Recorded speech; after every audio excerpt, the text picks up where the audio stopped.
Hello everyone. Buckle in for the next adventure up to northern Michigan where we'll show you the sights and sounds of the beautiful Sable River. Welcome to another episode of Skinner's Outdoor Adventures, where we take our family and travel around and see what sights and sounds that we can find. The first place we stopped along the way was this little roadside mini zoo, more or less. They had some bears, some kangaroos, some other small animals in there as well. It was kind of neat to see them. The kids got excited about it too.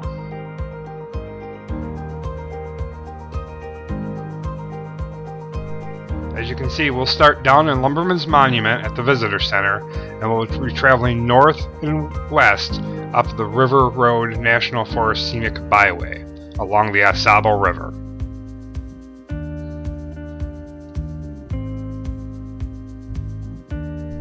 On the Sable River every year, they do a canoe race that starts in Grayling, Michigan and heads east down the Sable River all the way to Tawas. It takes a whole weekend for them to do this. It's quite the neat thing to see. Check it out sometime. Here we are at Lumberman's Monument to start off our trip. Here at the Visitor Center, they have this makeshift log jam that the kids can climb around on. They also have this old bronze statue that is a memorial to all the loggers in the area.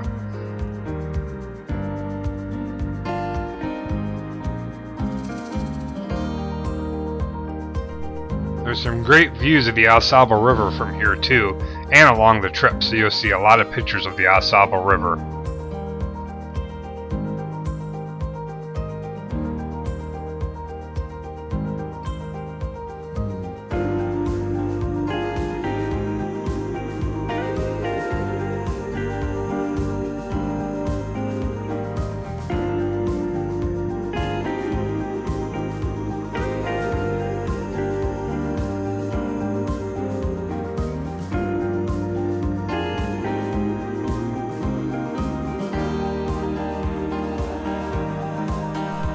Our next stop was the Canoers Memorial. Here the canoers all got together at one time and made this memorial to people who have lost their lives in the river and other things that have happened throughout the time, just to support the canoers of the area.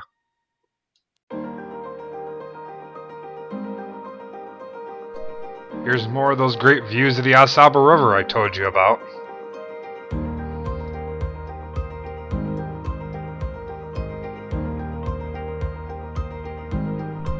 Here we are at Argo Springs. To get down to where the springs are, you need to go down these flights of stairs.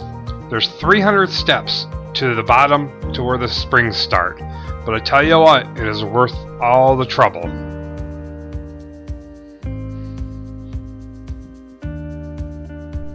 And here they are, the glorious Argo Springs. They are so beautiful down there, and the steam is just rolling off at this time of day.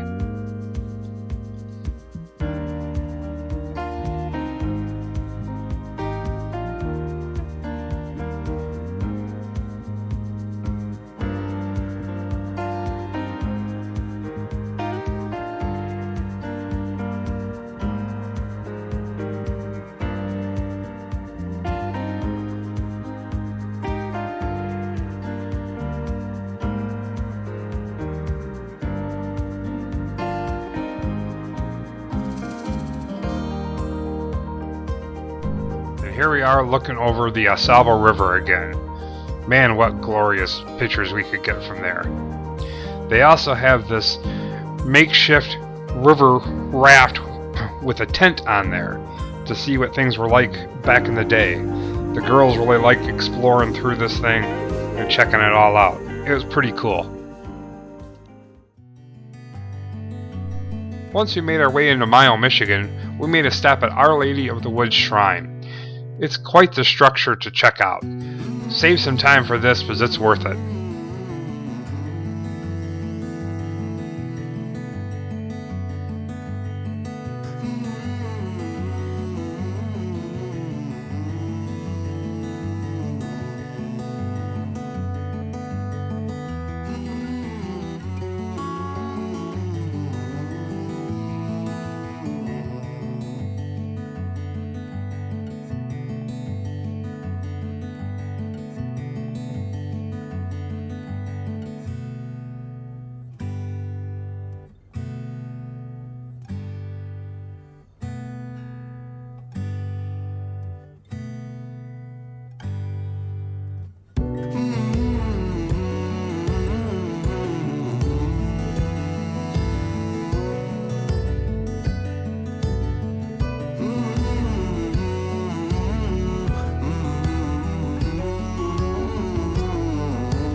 Now here in Mio is one of the nesting grounds for the Kirkland Warblers, or the Jack Pine Warbler. This bird was almost extinct quite a few years ago, but this area has really helped to make this bird come back and thrive in the area again. They've built this shrine to it, and here's a little description of what it's all about. So here's our little cabin we'll be staying in for the night. It's all rustic inside, but we came prepared. We even decided to boil some hot dogs over the campfire that night.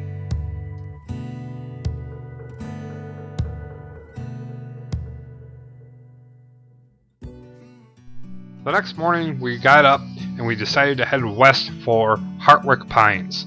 Hartwick Pines is our last stand of virgin pines in the lower part of Michigan, and they're dwindling away fast, so you need to get over there and check them out. In the visitor center at Hartwick Pines, they have a lot of taxidermed animals in the area. They also have an interpretive center of the virgin white pine trees that used to be in this area as well. From up here, the world seems small. We can sit together.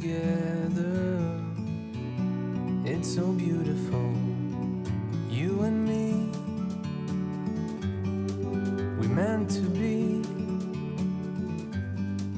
in the great outdoors. So once you go out the back side of the visitor center, there's a asphalt hiking path that encompasses the virgin pines. Definitely go out there and check these old trees out, as they are a beast of a tree in some areas. They are disappearing fast, so go check them out as you can. Sometimes you need to go and take a step back. Here we're coming into the loggers camp in the area.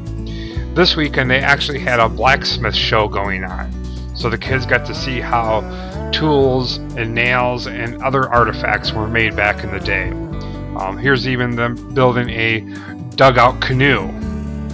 It was pretty cool to watch them do all this work with the old blacksmith tools.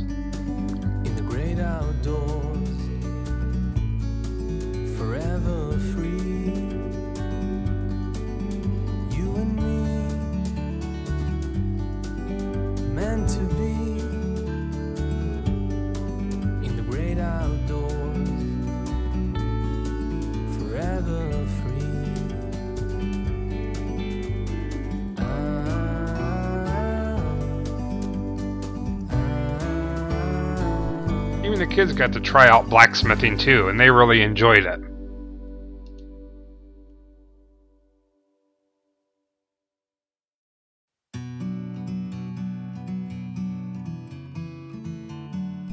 This big wheeled thing is what they used to pack down the trails so the sleds in the wintertime could get back in the woods to haul the lumber away. Like a bird on a tree. Now in this big barn here, there actually is a steam locomotive that runs a buzz saw.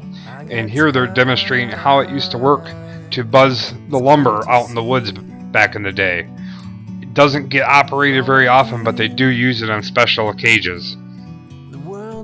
So here you can see there was a logger that was cutting ends off of logs and then using a branding iron to brand the Hartwick Pines logo into there. We've got a few of these on display in our house. Here the kids got to spend some time in one of the bunkhouses and trying out the straw beds that the loggers would sleep on. They also got to use the kitchen table to see how it sat back in the day. Laura also swept the floor for him as we were leaving.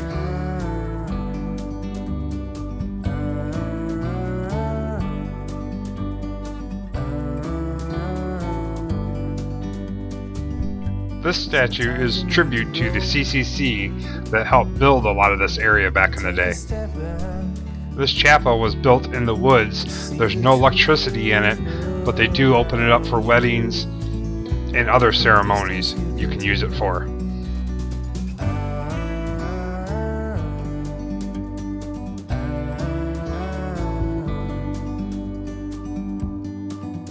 You Before leaving Hartwick Pines, we decided to take ourselves a break and have some lunch before we headed west again towards Inspiration Point on the shores of Lake Michigan. Once we got to Inspiration Point, this is a great overlook area. To the north you can see Sleeping Bear Dunes, and to the south you can look for miles down the lake shore. Well, I hope you enjoyed our trip along the Sable River and through northern Michigan. And remember, like and subscribe to keep up to date with our adventures.